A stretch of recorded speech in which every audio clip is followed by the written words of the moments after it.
Shalom, irmãos. Em tempos de angústia vamos falar esperança. Nós vamos continuar a leitura de Gálatas, né? Uma leitura, você lá da sua casa, eu aqui da minha. E vamos procurar compreender, né? De forma simples, porque o evangelho, ele é simples. Não há complicação nele, irmãos. Quem complica são os homens, né? Então, vamos lá. Capítulo 2. Então, depois de 14 anos, voltei novamente a Jerusalém. Então, no capítulo 1, nós vimos que ele estava em Jerusalém, pregando livremente, e de repente, né, ele começou a ser perseguido, né, pelos judeus gregos, né, e queriam matá-lo. Então, ele teve que fugir. Então, aqui diz que depois de 14 anos, ele retorna, né, a Jerusalém, juntamente com Barnabé e Tito, né, que provavelmente ali eram companheiros dele ali nesta caminhada. Então, dessa vez com Barnabé e Tito também foi junto. Vamos ver o que tem de leitura complementar. Atos 11:30 diz assim: eles entregaram seus donativos a Barnabé e Shaul para levarem aos presbíteros da igreja, aqui falando de Barnabé. Atos 15:2, Paulo e Barnabé debateram e discutiram isso com eles longamente, e por fim os crentes enviaram os dois a Jerusalém, acompanhados de alguns homens do lugar, para falar aos apóstolos e presbíteros de lá a respeito dessa questão. Então, na verdade, aqui é da menção a Barnabé, não dá menção a Tito, né? Mas depois tem a carta de Tito, né? Bom, continuando, verso 2. Fui até lá devido a ordens expressas de quem? De homens? Não. De Iahua, do Todo-Poderoso. Ordens expressas de Iahua, para falar com os irmãos a respeito do evangelho que eu estava anunciando aos gentios. Então, irmãos, a gente não pode ir a lugar algum que não seja pela direção do Todo-Poderoso.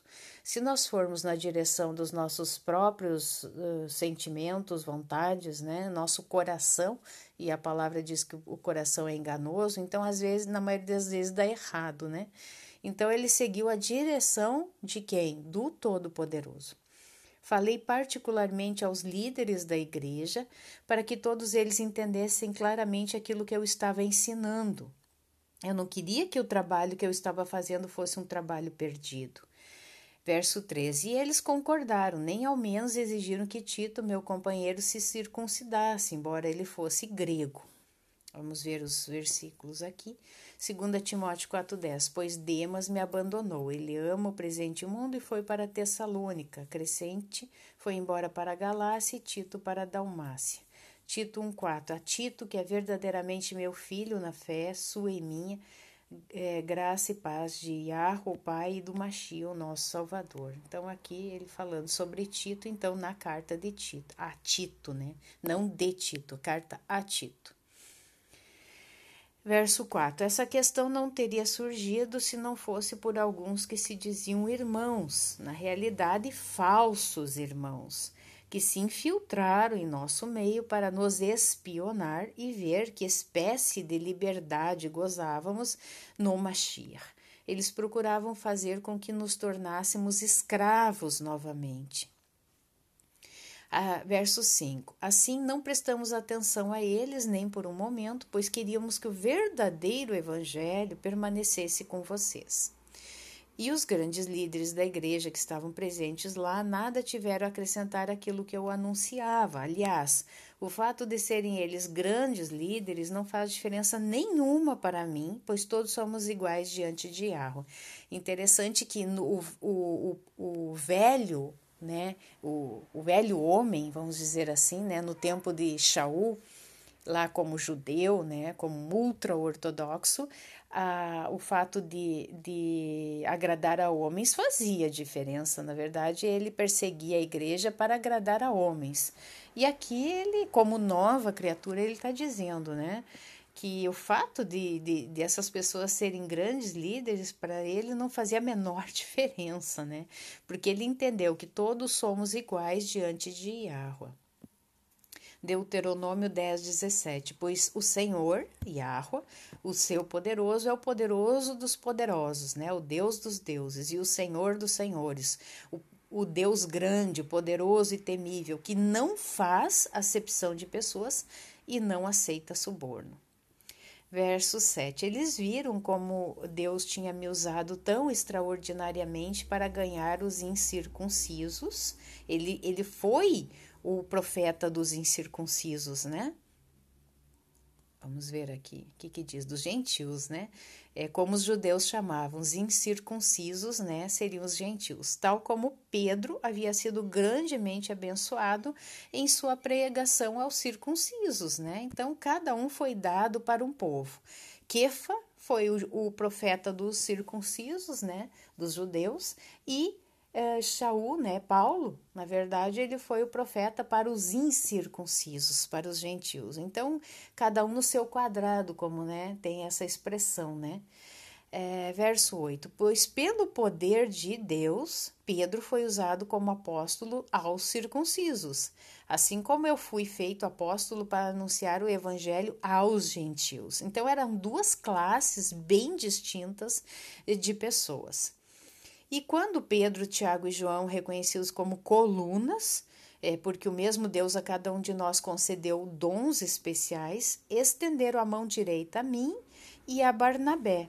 O que a mão direita sempre está ligado? A honra, tá? A honra. Então, eles honraram a Paulo, né?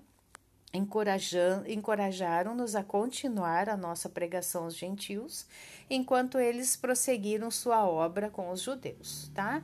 Então, não se oporam, né? Pedro, Tiago e João não se oporam à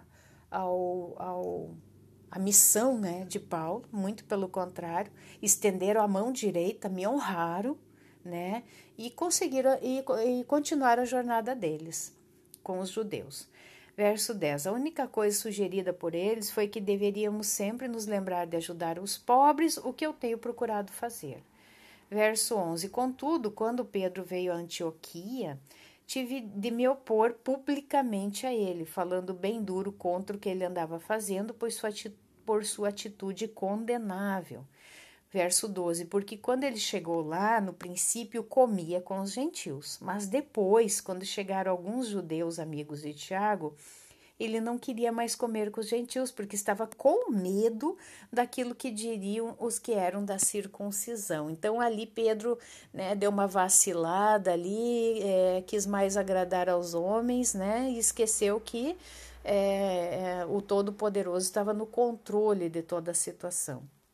Verso 13. E depois todos os outros judeus e até mesmo Barnabé seguiram o exemplo de Pedro nessa, o que Paulo aqui chama de hipocrisia, né? Realmente, né? Uma hipocrisia. Eu acho que aquilo que a gente crê, não pode crer por debaixo dos panos, né, irmãos? A gente tem que expor a nossa fé publicamente, doa quem doer, né? Foi uma falha ali de Pedro, né? Mas quem não falha, né? Como o próprio Yahushua disse, atire a primeira pedra quem não peca. Verso 14. Quando viu o que estava acontecendo, que eles não estavam sendo sinceros quanto àquilo em que realmente criam e não estavam seguindo a verdade do evangelho, eu disse a Pedro, diante de todos os outros, embora seja você judeu de nascimento, não está vivendo como judeu e sim como gentil. Então, por que de uma hora para outra está obrigando esses gentios a viverem como judeus? É uma pergunta que ele fez. Ele admoestou Quefa ali nessa hipocrisia, né, que ele estava cometendo. Verso 15. Tanto eu como você somos judeus de nascimento e não gentios pecadores. Sabemos muito bem que não podemos tornar-nos justos diante de Deus pela obediência às nossas leis judaicas, mas somente pela fé em Yahushua. Isso aqui é o que o meio cristão interpreta mal. Aqui, Paulo, de forma alguma, está dizendo que a lei, que aqui é traduzido mal, né, a Torá, que é uma instrução, tá?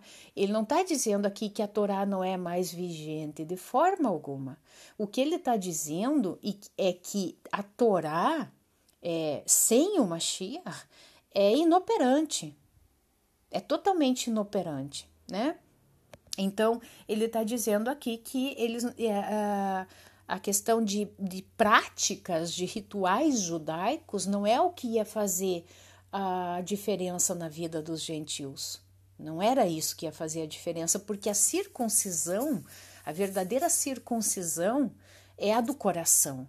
O próprio Avraham Avinu, né, o nosso pai Avraham, ele foi primeiramente circuncidado no coração, tá? E depois ele foi circuncidado na carne para fazer uma separação de povo, porque ali havia os povos cananeus, né? Porque ele seria enviado para Canaã. Os cananeus ali, eles eram incircuncisos, né? Então, para fazer essa diferença de povo, ele ordenou a circuncisão no prepúcio físico ali, né? No pênis.